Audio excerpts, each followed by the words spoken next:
기도드리겠습니다. 아멘. 할렐루야. 네, 제가 작년까지 수요 예배를 인도를 하면서 이 자리에서 수요 예배를 인도를 했잖아요. 그렇게 인도를 하고 또 이번 연도에도 금요기도회로 한 2번 정도 말씀을 예배 인도를 했던 것 같은데, 근데 그때 했던 거랑 이제 목사 안수를 받고 지금 이렇게 이 자리에 쓰는 거랑 굉장히 느낌이 많이 다릅니다. 많이 다르고 많이 떨리고, 네, 그렇습니다. 오늘 함께 감사의 조건이라는 제목으로 빌립보서 4장 10절부터 13절까지 말씀을 가지고 함께 말씀을 나눠볼 텐데요. 지금까지 보통 이제 우리 목사님께서 말씀을 전해 주셨잖아요. 즉 이제 하나님의 말씀을, 밥을 우리에게 먹여 주셨는데, 오늘은 이제 우리 담임 목사님 대신에 제가 밥은 아니고 좀 맨날 먹는 밥 말고 조금 다른 별식으로 국수 정도, 잔치국수 정도로 이렇게 대접을 해드린다라고 생각을 해주시면 좋을 것 같습니다. 네, 우리 교회는 11월 달에 2번의 기념일을 지냈습니다. 2주 전에는 우리 교회 생일로 창립기념 감사예배로 드렸고요. 그리고 지난주에는 추수감사 주일 예배로 드렸습니다. 즉 지난주, 지지난주 이 2주 동안 우리 교회의 예배의 주제는 감사였던 것이죠. 그런 의미에서 보면 11월은 우리 교회의 감사가 가득한 그런 달이었던 것 같습니다. 그런데 우리가 살아가다 보면 바쁜 일상과 또 신경 써야 하는 여러 가지 일들과 또 많은 일들에 치여서 감사를 잊어버리고 살 때가 있습니다.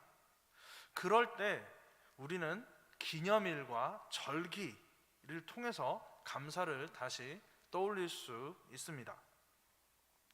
창립 감사 예배가 그렇고요. 또 추수 감사 예배, 맥주 감사 예배가 그런 것 같아요. 그리고 또 개인적으로는 생일이나 결혼기념일이나 그런 날들이 감사를 떠올리게 하는 그런 날들인 것 같습니다.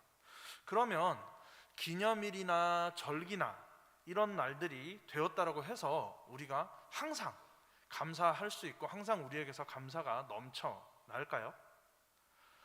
욥의 예를 보면 그렇지만도 않은 것 같습니다. 욥 다들 잘 아시잖아요. 욥은 어떻게까지 했었냐면 자신이 태어난 날을 저주했어요. 자신이 태어난 날을 저주했고 또 태어나자마자 죽었어야 했다라고 이야기를 하고, 또 자기가 어머니 뱃속에서 차라리 태어나지 않았으면 더 좋았을 것이다 라고 이야기를 합니다. 우리가 욥의 이야기를 알기에, 욥의 그 상황을 알기에 그 마음을 이해할 수 있습니다. 그런데 문제는 욥이 그렇게 하는 거는 그 욥의 사정을 우리가 아니까 어느 정도 좀 이해가 되는데, 근데 욥뿐만이 아니라 현대를 살아가는 많은 사람들도 욥과 같은 이야기를 하고 있다라는 것입니다. 자신이 태어난 날을 저주하고 자신이 살아가는 삶을 저주하고 자신이 살아온 날들을 비관하면서 죽어야 한다고, 나는 없어야 한다고, 그런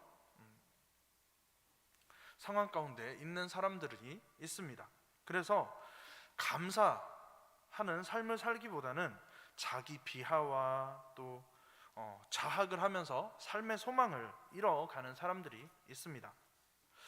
여기에서 우리가 다시 생각해 봐야 할 것은 감사가 무엇인가 하는 것입니다.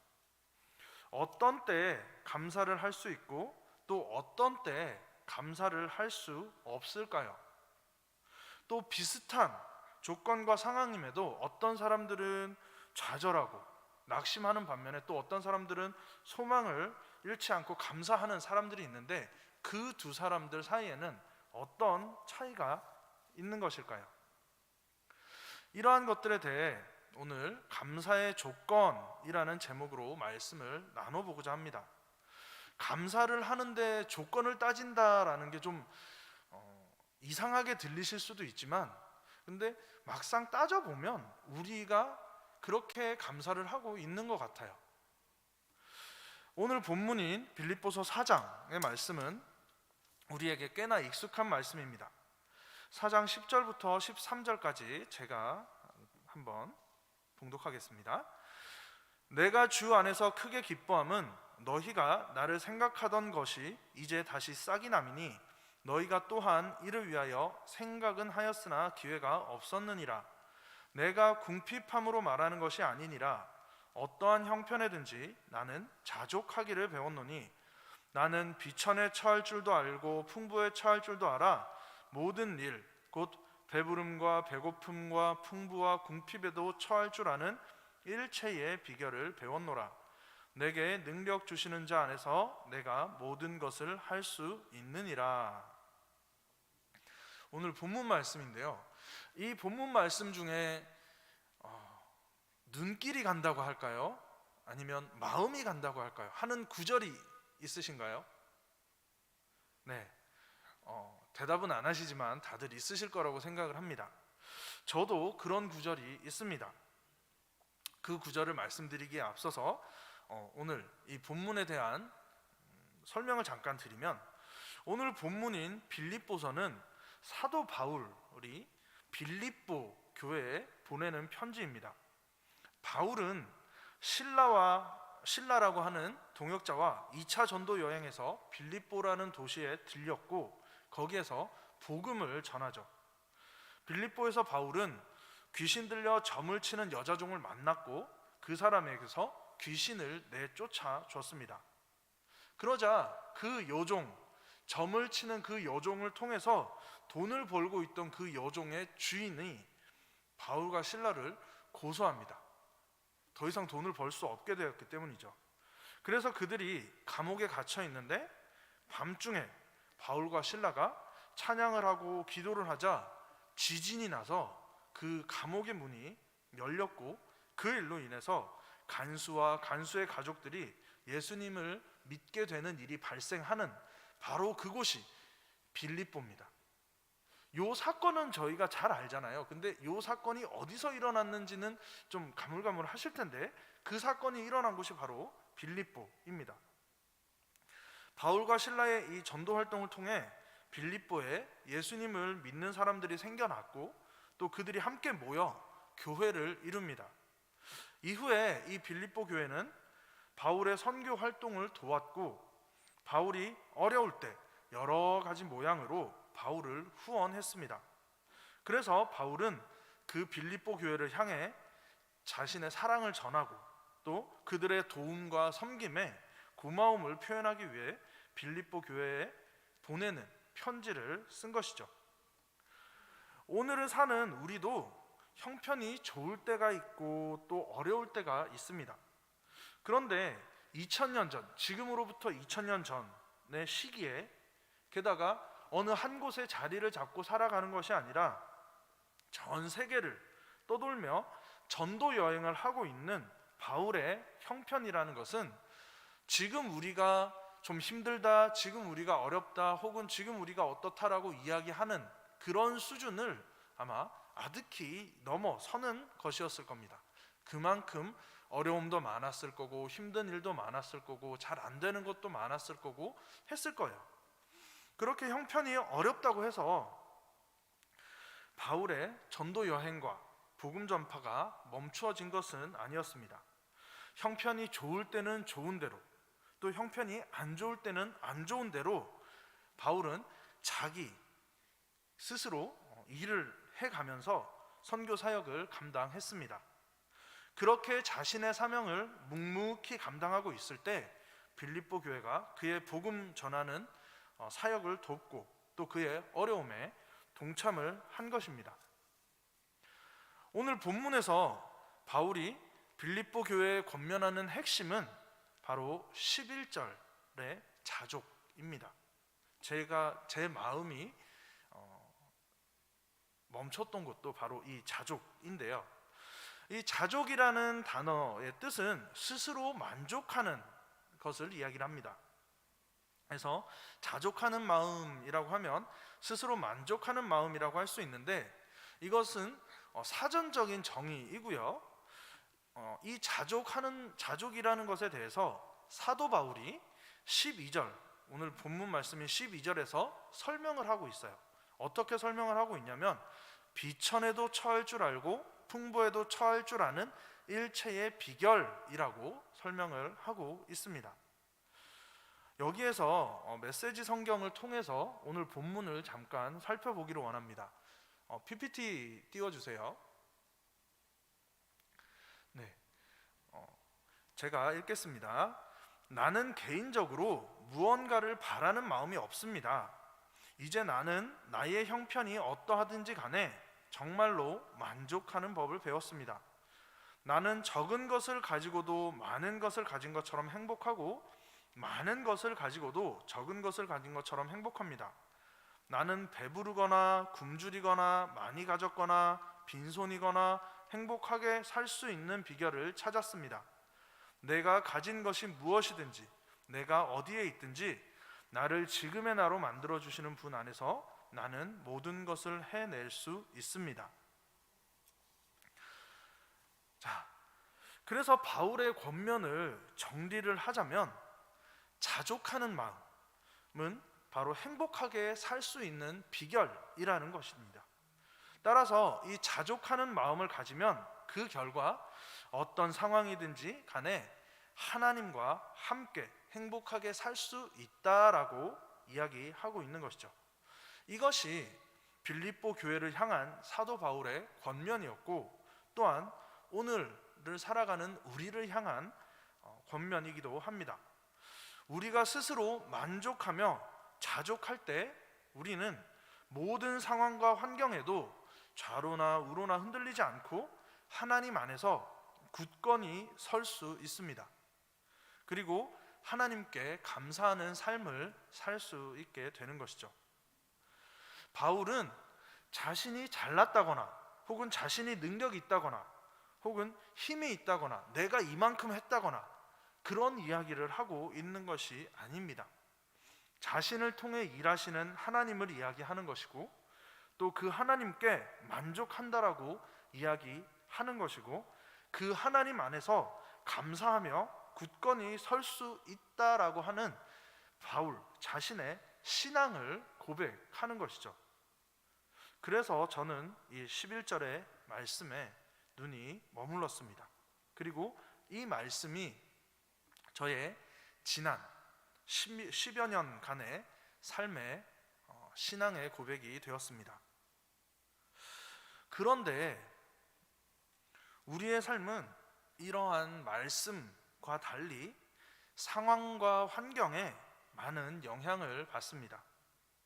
그래서 경제와 정치와 사회와 밀접한 관계를 가지고 있죠.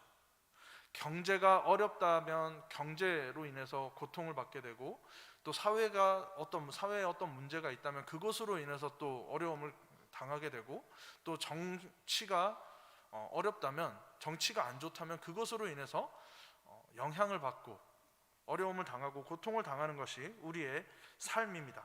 그런데 이제 다른 건 다 그렇다 치더라도 우리 삶에 가장 크게 영향을 미치는 게 뭐냐라고 했을 때, 왜 예전에 그런 말이 있었잖아요. 바보야, 문제는 경제야 라고 하는 말처럼 경제라는 게 우리 삶에 미치는 영향은 다른 것들보다 더 큰 것 같아요. 그래서 이 경제를 잠깐 살펴보면은 경제가 좋았던 적이 있었나요? 경제가 어렵지 않은 적이 언제 있었나요? 코로나로 사회적 거리두기를 할 때는 코로나 때문에 다들 어렵다라고 했죠. 그래서 코로나 때문에 사회적 거리두기 하고 일찍 문을 닫아야 되고 해서 자영업자분들이 힘들고 막 그런 이야기들이 있었습니다. 물론 그럴 수 있죠. 또 그 전에는, 그러면 코로나 전에는, 코로나는 코로나 때문에 그렇다 치고 그럼 코로나 전에는 어땠나요? 좋았나요? 아닐걸요? 일본과 관계가 안 좋아져서 일본 관련 수출과 수입이 중단되는 그런 무역 전쟁을 겪으면서 또 다들 어렵다라고 하고 경제가 힘들다라고 하고 우리나라가 망할지도 모른다라고 하고 막 그런 이야기들이 있었습니다. 그러면 일본과의 그 무역 전쟁 그때만 또 힘들었을까요? 아니요. 그 전에도 또 무언가가 있었어요. 뭐가 있었나 살펴봤더니 미사일, 사드라는 미사일 배치 문제로 중국이랑 마찰을 겪으면서 뭐 또 수입이 안 된다, 수출이 안 된다, 뭐 그러면서 또 경제가 어렵다라고 그런 이야기들이 있었습니다. 쭉 보니까 경제가 좋았던 적이 없어요. 지금이 힘들어, 지금이 참 힘들어라고 이야기를 하는데 쭉 보면은 좋았던 적이 없는 것 같아요. 계속 항상 안 좋은 것 같고 항상 어려운 것 같고 그런 것 같아요. 또 이런 말 들어보셨을 거예요. 88만 원 세대니 3폰이 5폰이 7폰이 그리고 뭐 헬조선이니 흑수저니 하는 이런 이야기들 들어보신 적 있죠? 이 말이 한 2, 3년, 3, 4년 전에는 굉장히 많이 쓰였던 것 같아요. 굉장히 많이 쓰이다가 언젠가부터 이런 말들이 잘 안 쓰였어요. 잘 안 쓰여서 잘 안 들리다가 그러다가 또 요즘 또 뭐 3폰이 5폰이 7폰이 헬조선이니 흑수저니 뭐 이런 얘기들이 또 들려오기 시작하는 것 같습니다. 물론 이런 이야기들이 다시 들려온다라는 게 상황이 좋으면은 안 들려올 텐데 이런 이야기들이 들려온다라는 게 상황이 좋지 않다라는 걸 이야기하는 거겠죠. 그래서 보면은 지금 상황이 정말 안 좋긴 안 좋은 것 같아요. 정치는 실종되었고 대통령은 아무것도 하지 않고 또 정부는 국민들의 삶과 안전은 챙기지도 않고 자기 이익만 챙기고 있는 모습입니다. 그래서 이태원 참사가 벌어졌고 그 참사가 벌어진 곳에서 정부나 또는 어떤 공권력이나 그런 것들은 아무런 작동을 하지 않았고 또 강원도 레고랜드 사태 같은 경우도 이제 벌어져서 그로 인해서 제2의 IMF가 올지도 모른다라는 그런 어마무시한 소식들이 들려옵니다. 참 보면은 뭐 하나 이렇게 잘 되고 있는 게 없는 것 같아 보이는 그런 절망과 또한 그런 안타까움과 답답함이 우리에게 있는 것 같아요. 이렇게 놓고 보니까 경기는 항상 안 좋았고 우리의 삶은 항상 안 좋았고 당장 망할 것 같았고 만약에 그대로 됐으면 망했어야 될 거예요. 그런데 한번 보세요. 저희 망했나요? 아직 안 망했습니다. 경기가 안 좋아서 모두가 죽었나요? 아닙니다. 아직 살고 있어요. 아주 잘 산다, 아주 떵떵거리고 산다, 아주 웰빙으로 산다라고 이야기하기는 좀 힘들 수도 있습니다. 어려울 수도 있습니다. 그렇지만 아직 망하지 않았고 아직 죽지 않았고 아직 살고 있습니다. 어떻게 아직 안 망하고 살고 있을까요? 어떻게 아직 안 죽고 살고 있을까요?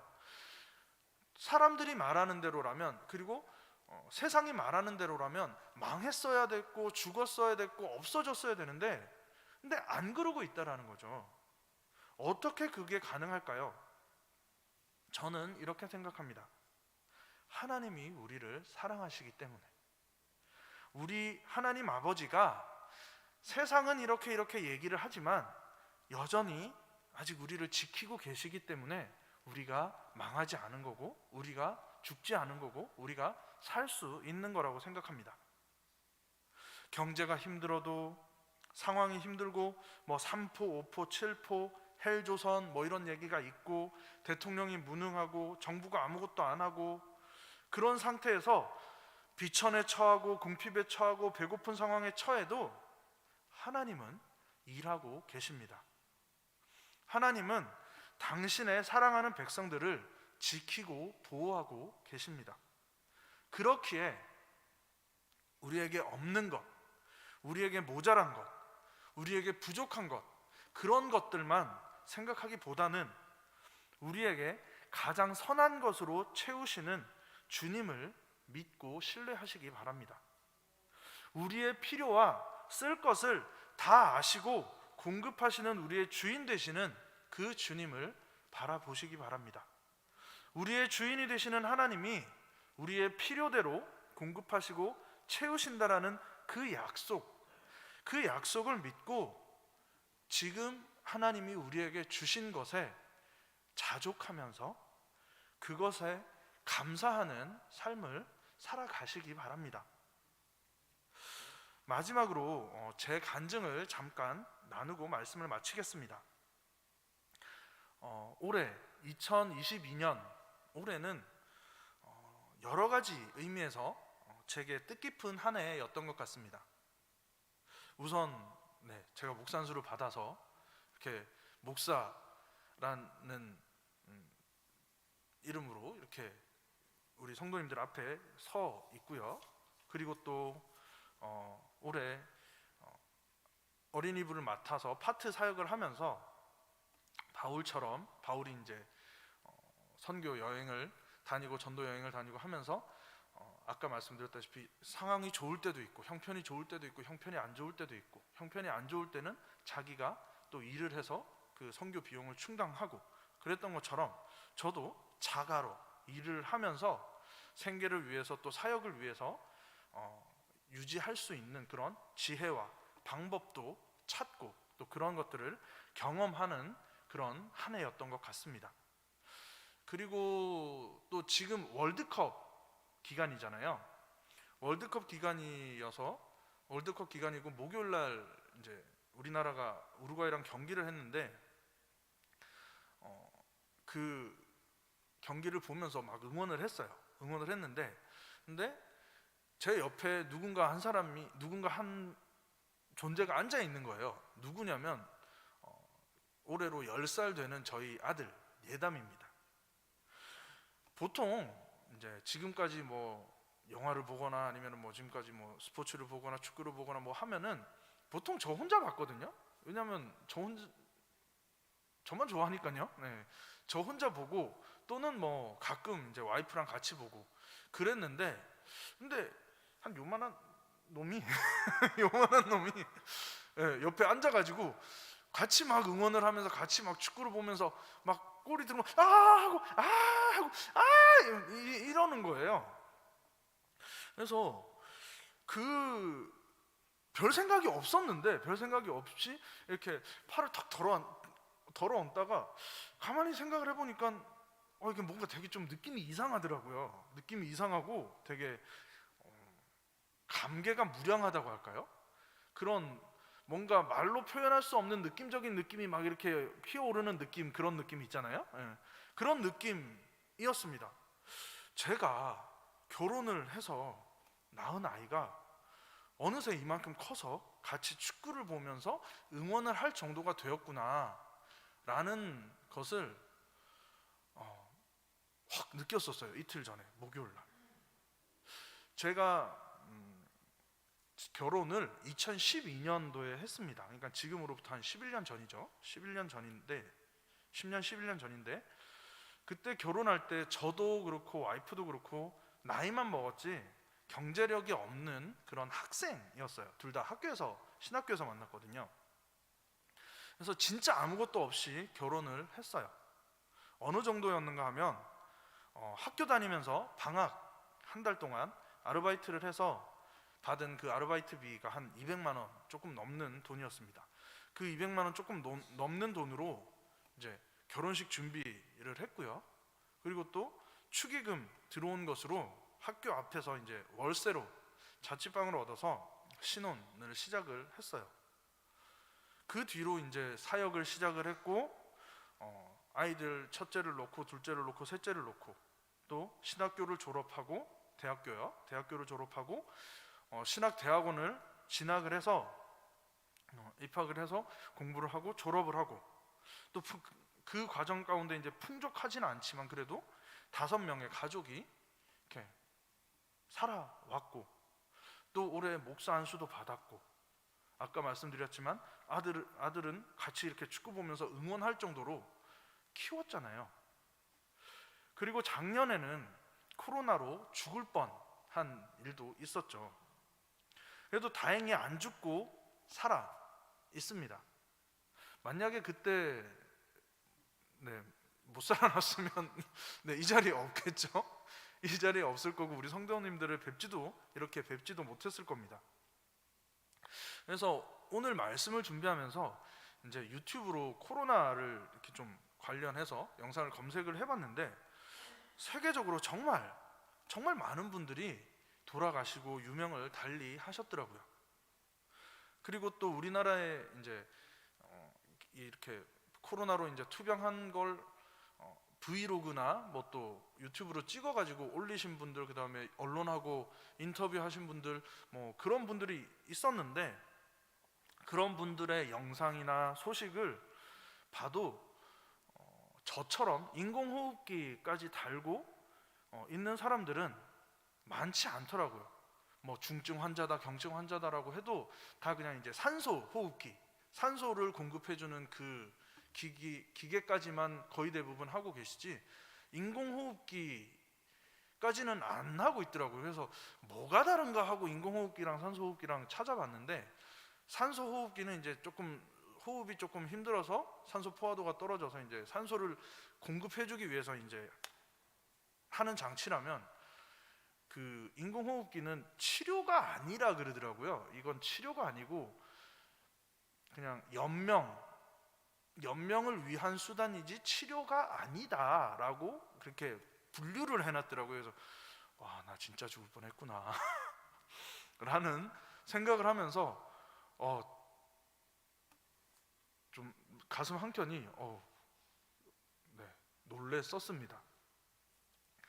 제가 그때 기억으로 아직 그 뭐 영화나 드라마나 뭐 이런 걸 보면은 이렇게 뭐 그런 거 있잖아요. 이렇게 사람이 죽는 장면이라든지, 뭐 이렇게 특히 병원에서 뭐 이렇게 막 처치를 하는데 안 돼서 뭐 사망 선고를 한다라든지 이제 그런 장면들이 있는데, 그런 장면을 여전히 못 보겠어요. 막 보면은 막 좀 제가 좀 막 못 견디는 그런 상황이거든요. 그러니까 야, 내가 진짜 죽을 뻔했구나, 위험했었구나 라는 생각을 했었습니다. 그렇게 진짜 죽을 뻔했었는데, 진짜 하나님 은혜로 제가 살아났고, 또 하나님 은혜로 제가 지금 살아있고, 그 하나님 은혜로 내가 여전히 살아가고 있구나 라는 것을 말씀을 준비하면서 느꼈었습니다. 제가 빌립보서 4장 11절부터 12절, 11절 12절 이 말씀을 받은 게 사실 한 12년 13년 전이에요.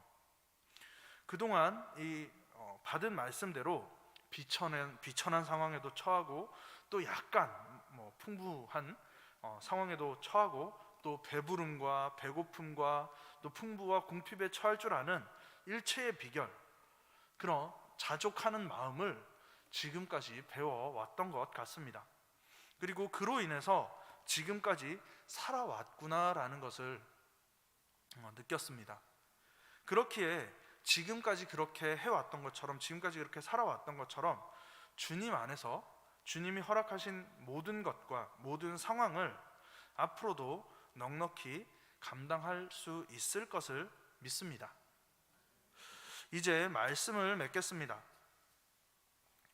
저를 살리시고 우리 가족을 살리시고 지키시고 오늘까지 인도하신 그 하나님이 다른 하나님이 아니잖아요.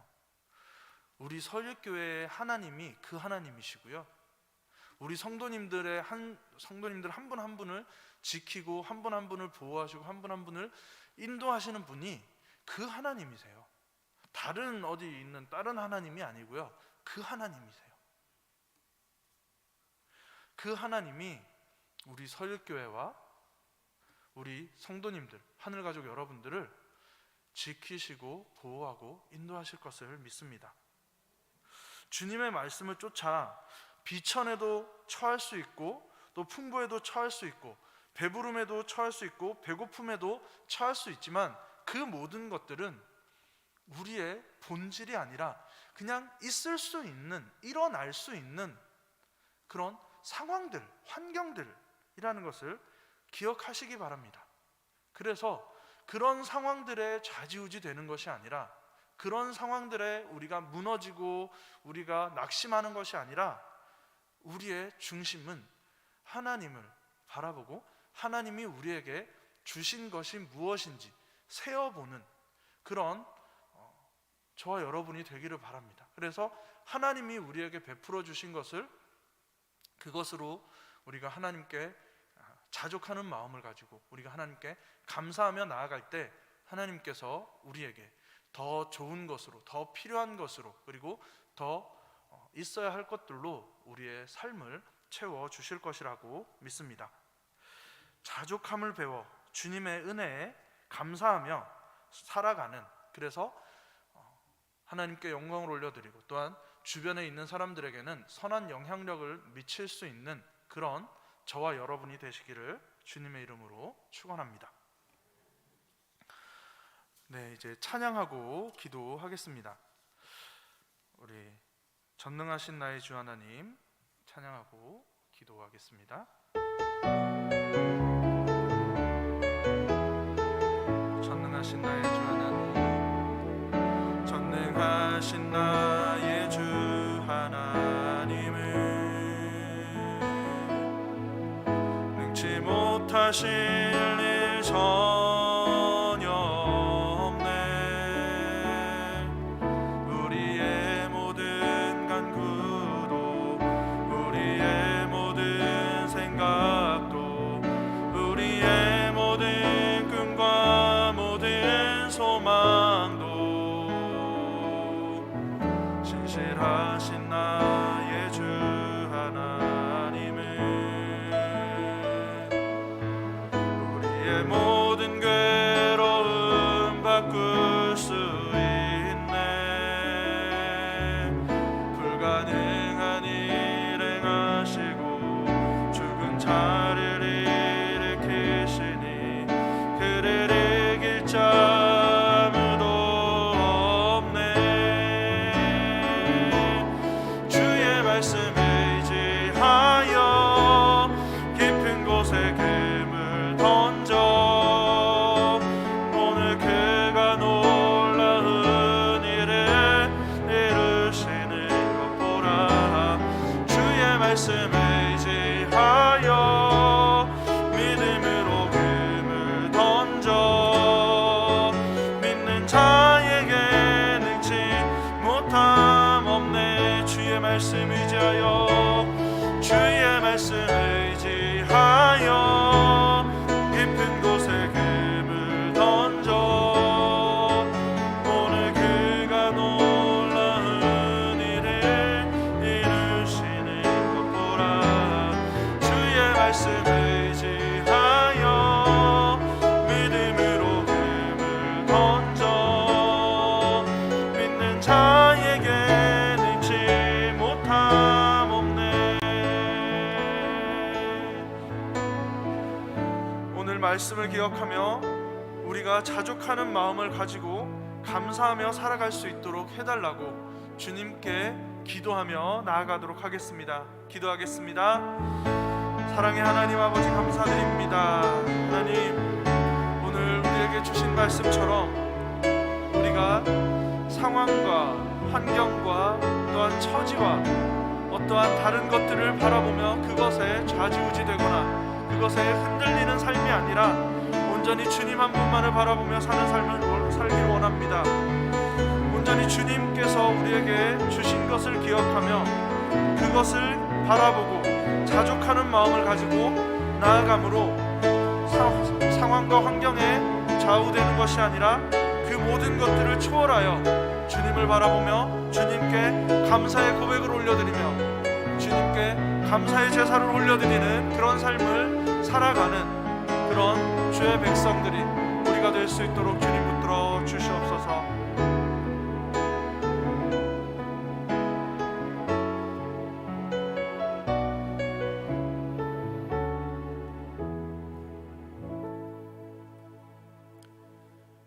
하나님 아버지, 어려운 시대를 살아가고 있는 우리의 형제 자매들과 이웃들을 주님의 말씀으로 위로하여 주시고 격려하여 주셔서 감사합니다. 하나님의 쓰고 노력하지만 또 우리는 좋을 때에도 또 좋지 않을 때에도 언제든 주님의 은혜가 필요한 사람들입니다. 주님, 감옥에 있는 바울 사도에게 은혜 주셨던 하나님이 오늘 우리 교회에 은혜 주시는 하나님이시고, 빌립보 성도들에게 은혜 주셨던 하나님이 오늘 우리 가정에 하나님이심을 믿습니다. 감옥에 있는 바울 사도 자족하는 풍성한 은혜에 있었으나 또한 빌립보 성도들의 섬김과 사랑으로 바울 사도가 기쁨을 얻었고, 바울 사도가 전한 복음을 통해 빌립보 성도들이 주님이 주시는 은혜와 평강을 누렸습니다. 이 아름다운 주님의 평화와 또 은혜가 우리 서일 공동체와 사랑하는 우리 곽성광 목사님과 또 우리를 통하여 주님을 만나게 되고 믿게 될 우리의 모든 이웃들에게 계속해서 흘러가게 하여 주시옵소서. 오늘 특별히 환난 중에 있는 형제 자매들을 위하여 기도합니다. 주님, 그 마음을 위로하시고 다시 일으켜 세워주시고 주님이 보내시는 도움의 손길을 통하여 또 작은 기쁨을 얻어 다시금 일어나 걸어갈 수 있도록 주님께서 붙들어 일으켜 주시옵소서. 모든 것 감사하옵고 예수님의 이름으로 축복하며 기도 올리옵나이다. 아멘. 우리 하나님께 영광의 박수 올려드리겠습니다.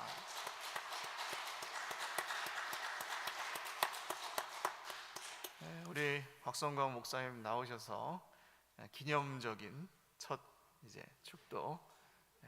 축도해 주시고 예배 마치겠습니다.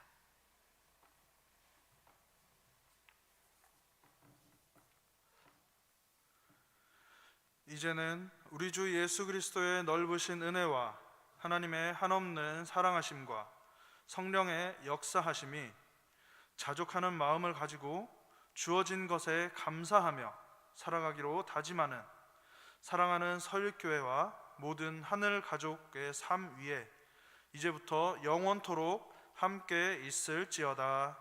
아멘.